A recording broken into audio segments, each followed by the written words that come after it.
Hi! In front of me is OPPO Find X5 Lite, and today I would like to show you how you can switch on or off automatic screen rotation on this OPPO.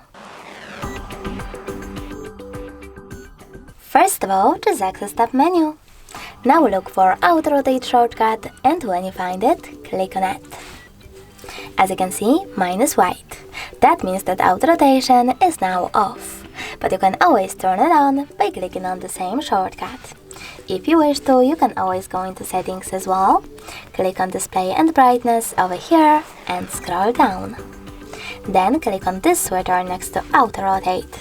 If it's gray, that means that auto rotation is off. You can always turn it on by tapping on the switcher one more time. Thanks so much for watching. If you enjoyed this video, leave a like, comment and subscribe. Bye!